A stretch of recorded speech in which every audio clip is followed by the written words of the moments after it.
Why are Christians against everything and no fun? Yeah, well, we were talking about that. Okay, so Christians, as many people have said throughout history, we want to make sure that we as Christians, as the church, are known for what we're for versus what we're against. We're for the glory of Jesus. We're for serving people. We're for love. We're for all these things. We want to make sure we're known for what we're for versus what we're against, which tends to be what we're at in this cultural moment.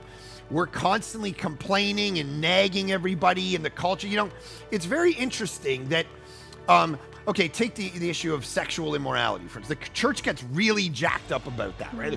Their sexual moors in the culture have derailed. You know, go read 1 Corinthians 5, where Paul says, why? He goes, I don't want you to be around sexually immoral people, blah, blah, but he goes, I'm not talking about the world, or else you'd have to come out of the world. I'm talking about the church. And so what he's talking about is, why are you expecting the world to act like people who are redeemed in Jesus if they're not? And so John Stott often said this: Jesus gave the image of you are salt and light, right? You are salt and light. Salt of the earth was a preservative. You know, they didn't have fridges, so you take meat, you put salt to preserve it, and then light of the world.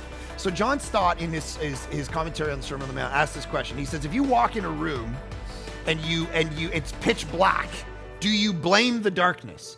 If you take a piece of meat and it's just done what it does naturally, which is it's not preserved, you don't whack, oh, bad meat, you bad meat. You ask one question: where's the light? Where's the salt that was supposed to preserve? Where's the light in this room? The room's dark. You don't blame the darkness.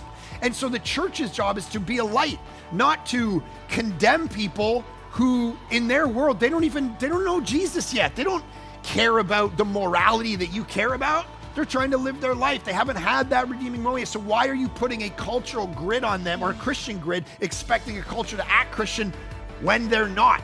Nobody was against the exoskeleton of Christian culture more than Jesus.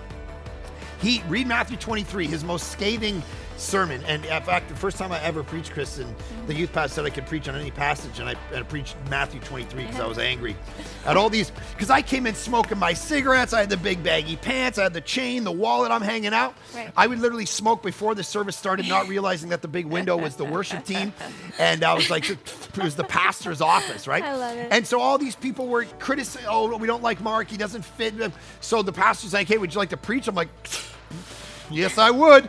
Matthew 23, players. And I just like, you whitewashed tombs, you snakes of vipers, and it was against the Pharisees. Because what's the point of creating a Christian culture where people think they're going to heaven because they're good moral people, and you come to find out they never actually knew Jesus? It was all an exoskeleton. It's a false sense of security when you try to create a Christian culture without creating conversion first. And so I think we got to understand that what is the Christian task in this moment? It's to actually be the light of the world, be the salt of the earth, make sure people actually come to know Jesus, and then start talking about these kind of cultural things that come down the way. And when I think about this question, like whoever's asking, I think that the question is a little bit, it's saying, how do we have no fun? And I think the question about fun is like, we think fun is like one night stands or like partying, getting drunk, or whatever that is. But then the underlying thing is those are just temporary things that'll satisfy you, and you just keep going in rounds of happiness. But what is truly happiness? Right. Like, what's the underlying And Jesus thing? loved to have fun. Right. Jesus was a partier. Right. Jesus loved to say the kingdom of God is among us. When people were criticizing, we talked about this at the earlier service, when people were criticizing his disciples saying they're not fasting, Jesus says, it's not time to fast. I'm here to party. I'm bringing, because the kingdom of God is among us. It is here. We're supposed to be living for the kingdom of God to come. Your will be done. That means party. That means fun. That means being people defined by joy.